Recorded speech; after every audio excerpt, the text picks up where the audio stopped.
Good morning everyone, my self Gauri Yadav.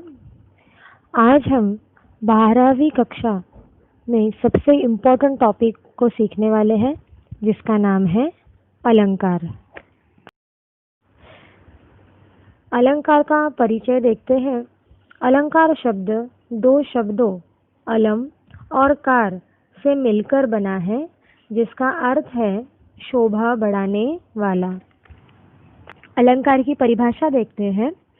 काव्य की शोभा बढ़ाने के लिए जिन भाषिक व्यंजनाओं को प्रयोग किया जाता है उन्हें अलंकार कहा जाता है, या यूं कहें जो अलंकृत या भूषित करे वह अलंकार है। अलंकार का उपयोग हम काव्य या पंक्तियाँ या कविता की शोभा बढ़ाने के लिए हम ज़्यादातर इन अलंकार का, इन भाषिक व्यंजनों का हम उपयोग करते हैं और इसलिए उसको हम अलंकार कहते हैं। अलंकार की विशेषताएं। काव्य में सुंदरता या चमत्कार लाने के लिए अलंकार का प्रयोग किया जाता है। जितनी भी काव्य या कविताएं होती हैं, उन काव्य की और कविता की सुंदरता या सौंदर्य बढ़ाने के लिए या उसमें चमत्कार लाने के लिए हम अलंकार का प्रयोग या उपयोग करते हैं। जिस प्रकार आभूषण धारण करने से स्त्री के सौंदर्य में वृद्धि होती है, उसी प्रकार काव्य में अलंकारों के प्रयोग से उसकी सुंदरता बढ़ जाती है। फॉर एग्जाम्पल या उदाहरण के तौर पे आप इसे कह सकते हैं कि जिस तरह से आभूषण का मतलब होता है कोई भी ज्वेलरी धारण करने से, मतलब पहनने से, स्त्री मतलब औरत, जब वो आभूषण या कोई भी ज्वेलरी पहनती है या धारण करती है तो उसकी सौंदर्यता या वो बहुत ही ज़्यादा सुंदर दिखती है। वृद्धि होना मतलब बढ़ना, उसकी सौंदर्यता या उसकी सौंदर्य वहाँ पे बढ़ता है, वो बहुत ही ज़्यादा सुंदर दिखती है आभूषण पहनने के बाद या ज्वेलरी पहनने के बाद। उसी प्रकार से काव्य में या पंक्तियों में जब हम ऐसे ही शब्दों के अलंकार या व्यंजनों के अलंकारों को यूज करते या प्रयोग करते हैं तो उस काव्य की या उस पंक्ति की सुंदरता जो है वो बढ़ती है। अलंकार का उदाहरण देख लेते हैं। पहला जो वाक्य है, क राकेश की चांदनी यमुना के जल पर चमक रही थी। तो ये जो वाक्य है, इस वाक्य में अगर हम अलंकार का उपयोग करते हैं या कुछ भाषिक व्यंजनों का अगर उपयोग करते हैं तो ये वाक्य कितना अलंकार युक्त लगता है वो हम देखेंगे। जैसे कि चारू चंद्र की चपल चांदनी चमक रही यमुना जल पर। तो ये जो ख वाला जो सेंटेंस है या वाक्य है, इसमें हमने अलंकार का उपयोग किया है और इसीलिए जब हम अलंकार का उपयोग करते हैं तो वो जो काव्य पंक्ति है वो बहुत ही ज़्यादा उसकी सौंदर्यता या उसका सौंदर्य जो है वो बढ़ जाता है। उसी तरह से यहाँ पे दूसरा वाक्य देखेंगे, उसकी आंखों से आंसू बह रहे थे। अभी ये जो सेंटेंस है या वाक्य है ये एकदम सिंपल या सीधा साधा वाक्य है, लेकिन अगर हम इसमें अलंकार जोड़े, जैसे सावनों के बादलों सी उसकी आंखें बरसने लगी, तो अलंकार का उपयोग करने से उस वाक्य की या उस काव्य पंक्ति की सौंदर्यता बढ़ जाती है। उसी तरह से ये तीसरा वाक्य देखेंगे, पति को छोड़कर और कोई वरदान ले लो।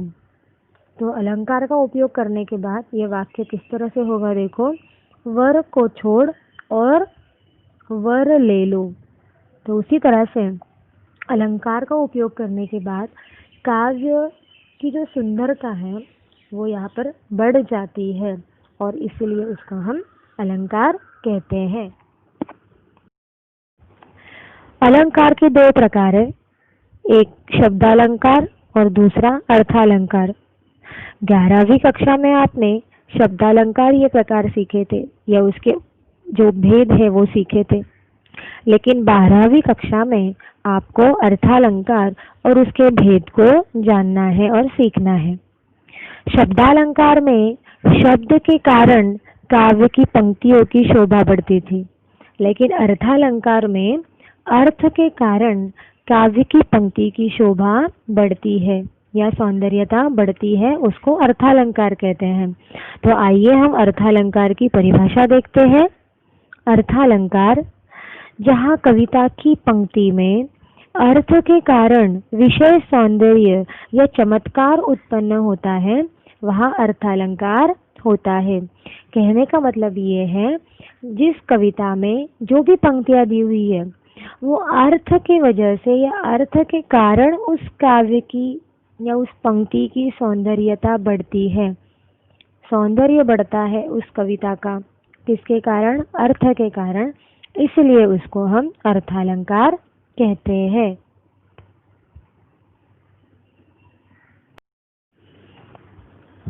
अलंकार के भेद देखेंगे। पहला भेद है उपमा, दूसरा रूपक, तीसरा उत्प्रेक्षा, चौथा अतिशयोक्ति और पांचवा अन्योक्ति। तो ये अर्थालंकार के भेद हैं। अर्थालंकार का पहला भेद है उपमा अलंकार। परिभाषा देखेंगे। जहाँ दो वस्तुओं या पदार्थों में भिन्नता होते हुए भी उनकी समता की जाए या किसी वस्तु के वर्णन में उससे अधिक वस्तु से तुलना, समानता की जाए, वह उपमा अलंकार होता है। यह समता रूप, रंग और गुण के आधार पर की जाती है। तो आपको यहाँ पर सिर्फ इतना ही ध्यान में रखना है, दो पदार्थों के बीच या दो वस्तु के बीच में, दो रंग के रूप में, दो गुण के रूप में जब समानता हो, हमें यहाँ पर समानता देखना है, समान देखना है। उपमा अलंकार का मतलब ही होता है समानता या समान। तो आपको यहाँ पर ध्यान में रखना है, कोई भी वस्तु, कोई भी पदार्थ, कोई भी रूप, रंग, गुण, इन दोनों के बीच में जो समानता देखी जाए या जो समानता हो, उसको हम उपमा अलंकार कहते हैं। उसके साथ साथ अगर एग्जाम में या परीक्षा में आपको काव्य पंक्तियाँ दी जाती है, उन काव्य पंक्तियों में से आपको उपमेय, उपमान, वाचक शब्द और साधारण धर्म, यह जो उपमा के अंग हैं, ये आपको पहचानने होते हैं। तो सबसे पहले हम देखेंगे कि उपमेय का मतलब क्या होता है। तो उपमेय का मतलब होता है जिसका वर्णन किया हो। काव्य पंक्तियों में या जो भी वाक्य आपको दिए हुए हैं, उसमें से उपमेय का मतलब होता है जिसका वर्णन हो रहा है, उस शब्द को उपमेय कहते हैं। उपमान किसको कहा जाता है? जिससे तुलना की जाए। उपमेय की तुलना उपमान के साथ की जाती है। तुलना का मतलब है यहाँ पे समानता की जाती है। वाचक शब्द का मतलब होता है जिस शब्द के द्वारा समानता प्रकट की जाए। जो भी शब्द उस काव्य पंक्तियों में दिया है, वो शब्द उपमेय और उपमान को समानता प्रकट की जाती है उन शब्दों से, और उस समानता का जो शब्द है उसको हम वाचक शब्द कहते हैं। जैसे ज़्यादातर सरीफ, सी, सम, समान, सा, से, जिमी आदि शब्द हमेशा वाक्यों में आता है, तो हम समझ लेते हैं कि ये उपमा अलंकार है। साधारण धर्म, वह गुण जो उपमेय और उपमान में समान हो। साधारण धर्म किसे कहते हैं? कि उपमेय या जिसकी तुलना की है, जिसके साथ तुलना की है, तो उन दोनों के बीच में समान धर्म कौन सा है, समान गुण कौन सा है, तो वो समान गुण जो होता है उसको हम साधारण धर्म कहते हैं। उपमा अलंकार के उदाहरण देख लेते हैं।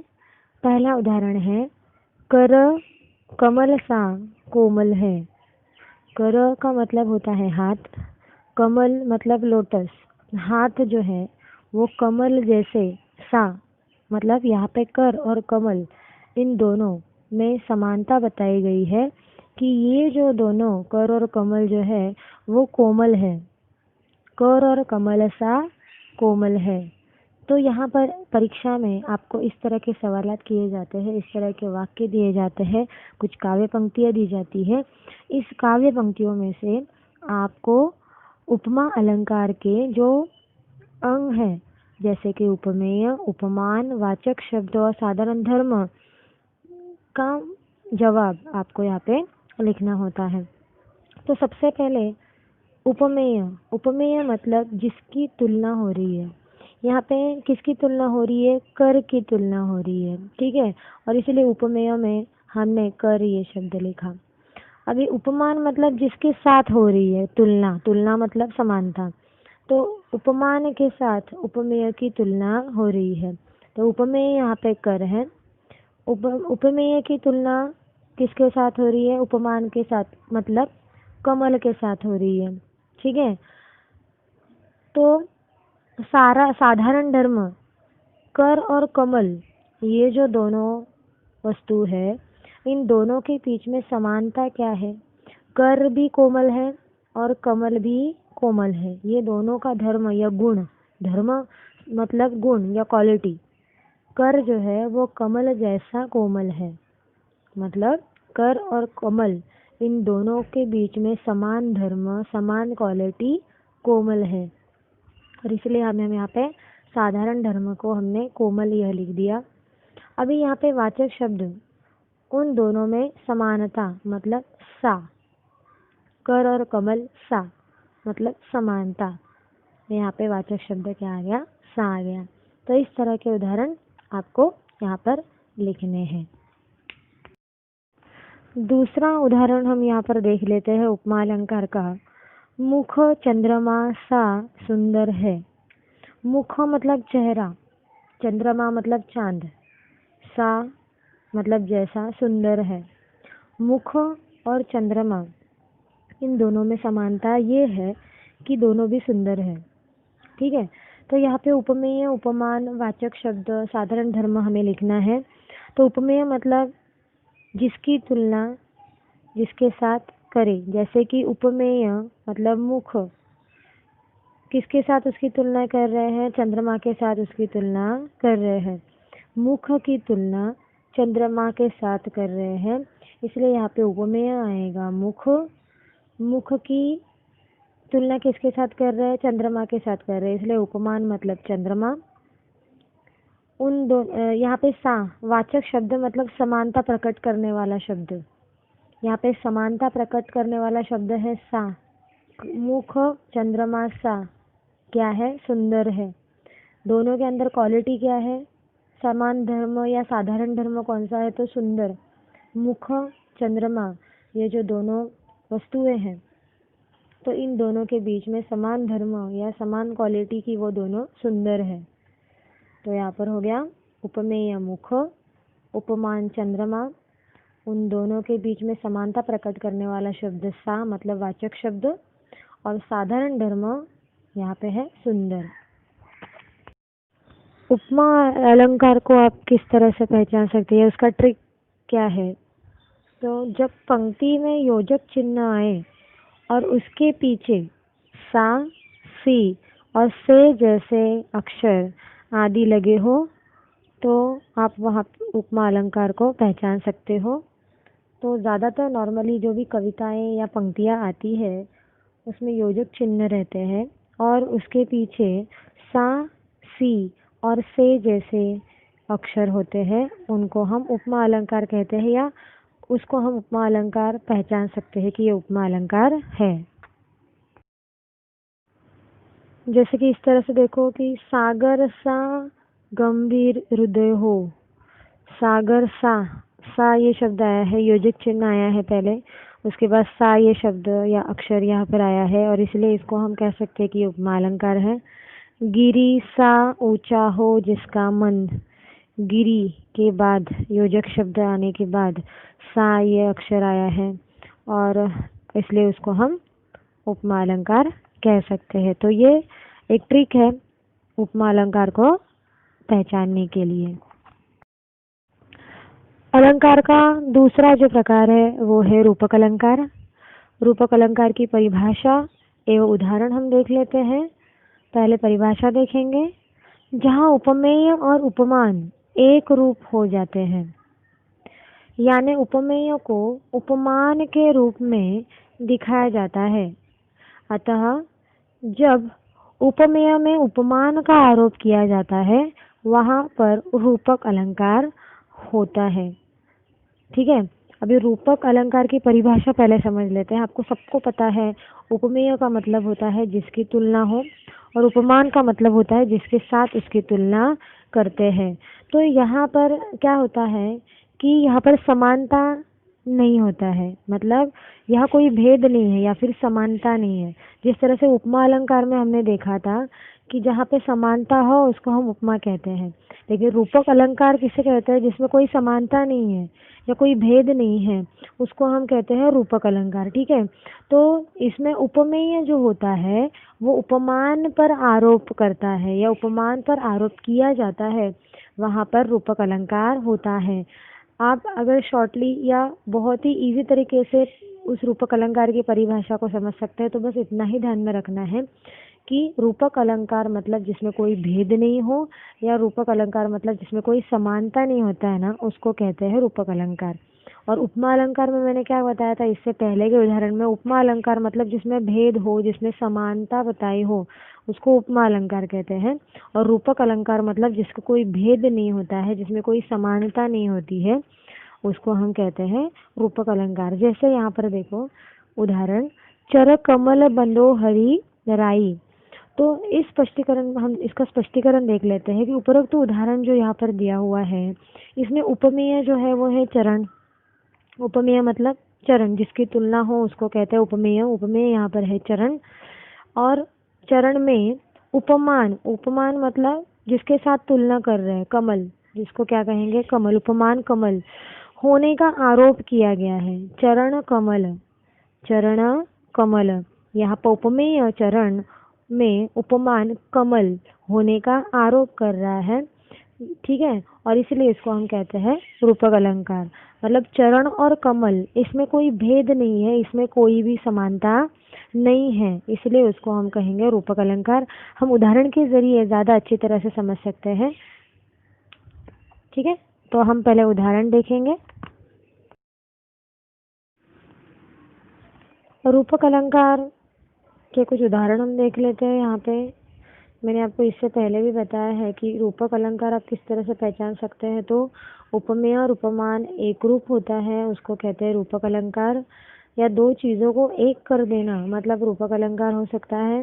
जैसे कि दो वस्तुओं में तुलना करना मतलब उपमा अलंकार हो गया, लेकिन दो वस्तु को एक बताना उसको हम रूपक अलंकार कहते हैं। ठीक है, कंफ्यूजन ध्यान में रखेंगे यहाँ पे कि दो वस्तुओं की तुलना करना, समानता करना, भेद करना, उसको उपमा अलंकार कहते हैं। लेकिन रूपक अलंकार किसको कहेंगे? कि दो वस्तु को एक बताना, दो वस्तु को मतलब उपमेय और उपमान को एक बताना, उसको क्या कहते हैं? हम रूपक अलंकार कहते हैं। तो जिस तरह से एक उदाहरण है यहाँ पे कि पेन ही पेंसिल है, तो यहाँ पे उपमेय और उपमान एक रूप बताया गया है। उपमेय क्या बताया गया है? उपमेय और उपमान ये एक ही बताया गया है, पेन ही पेंसिल है, तो ये हो गया रूपक अलंकार। ठीक है, ये हो गया रूपक अलंकार। या फिर मैं दूसरा उदाहरण अगर आपको बताया कि पेन पेंसिल के समान है, पेन पेंसिल के समान है, तो यहाँ पे समानता बताई गई है। यहाँ पर क्या बताइए? समानता बताइए, तो ये उपमा अलंकार हो गया। लेकिन पेन ही पेंसिल है, पेन और पेंसिल में को एक ही बताया है, इसलिए उसको हम रूपक अलंकार कहते हैं। जैसे कि अभी ये दूसरा उदाहरण देखो कि चरण कमल बंदो हरि राई। ठीक है, तो यहाँ पर चरण और कमल ये दोनों उपमेय और उपमान है।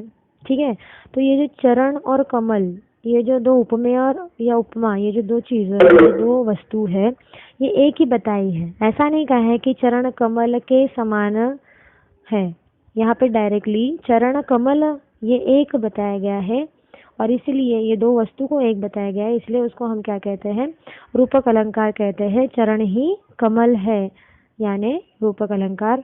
उसी तरह से मन सागर मनसा लहरी बूढ़े बहे अनेक, यहाँ पर मन को सागर की तरह बताया गया है, यहाँ पे मन सागर बताया गया है। ठीक है, तो यहाँ पे ऐसा नहीं बताया गया कि मन सागर के समान है। अगर मन सागर के समान है बताया गया, समानता बताई गई, तो उसको उपमा अलंकार कहेंगे।